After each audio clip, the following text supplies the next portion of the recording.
Welcome to 2.1, all about power functions. Um, first off, power functions are any function that has an x to an n power. You can have a coefficient. A here is just any real number. X is our variable. N must be a non-zero real number. So it can be negative, it can be positive, it can be a fraction. Monomial function, on the other hand, that's like a subset of that. That's when n is a positive integer only. Right? We're going to start working with polynomials. A monomial is just a polynomial with just one term. Other things to keep in mind as we're going through this section. Negative exponents means that we take it, drop it down to the denominator. Exponent form, if we have a fraction exponent, well, whatever's in the denominator becomes our radical, and then becomes our root, and then the numerator is our power. Pause, write this down. Important stuff. What we're going to do is analyze these power functions, so we need to be able to say everything about these. So here we have an x to the sixth power. Our coefficient there is 1/2. The domain, that's all about what we can plug in. In this case, we're not dividing by 0. There's no possibilities of taking the square root of a negative.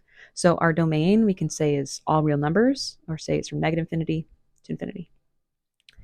The range, we need to start from the bottom, look up. When it's an even function, I know that if it's a positive even function, we're always going to end up facing the same direction in the end.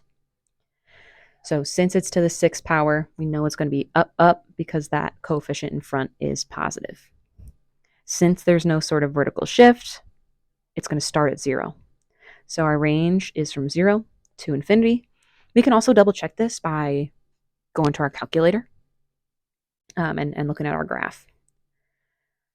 X-intercepts, we'll define the x-intercepts. We need to set y equal to 0. So we set y equal to 0, and we solve for x. Well, multiplying by 2 to get rid of that 1/2, and then taking the sixth root, well, we just end up with 0.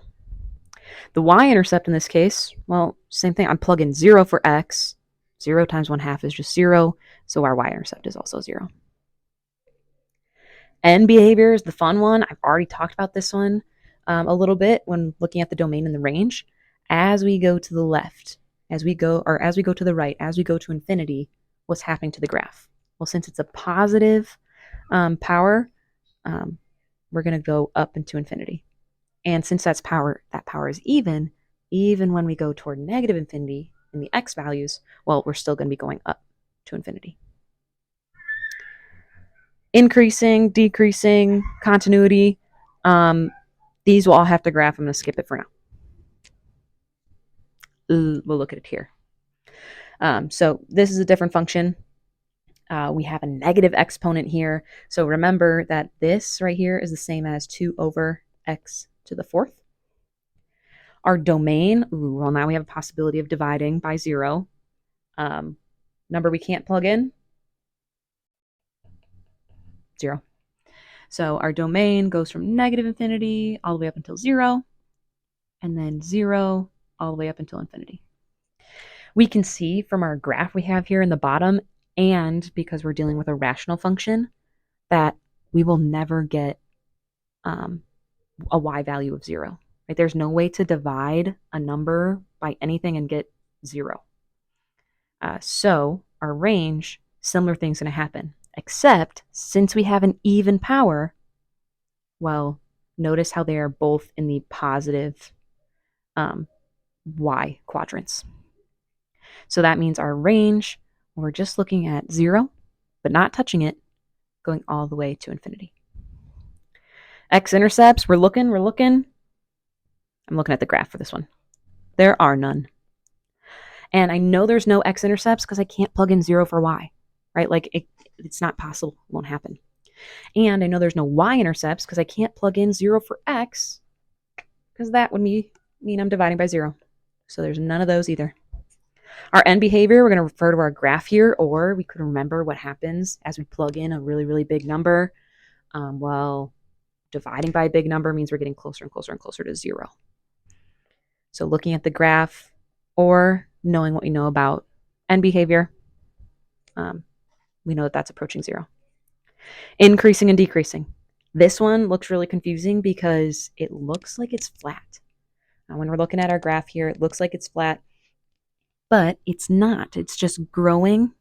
Going this way, it's growing, but it's a very slow pace, and then it grows super fast. Beautiful picture. So it's increasing, looking at x values here, right? Reading it left to right, but looking at the up and down from negative infinity to 0, but not touching 0, right? That's the only x value we can't have. Then it flips, we jump to the other side of 0, and all of a sudden we're decreasing super fast and then decreasing super slowly. So that one's the opposite, decreasing from 0 to positive infinity. Right? Notice when we're looking at increasing and decreasing intervals, we have repeated values, right? So that 0 shows up in both of them. Continuity, I just want you to say like where it's continuous or where it's not continuous.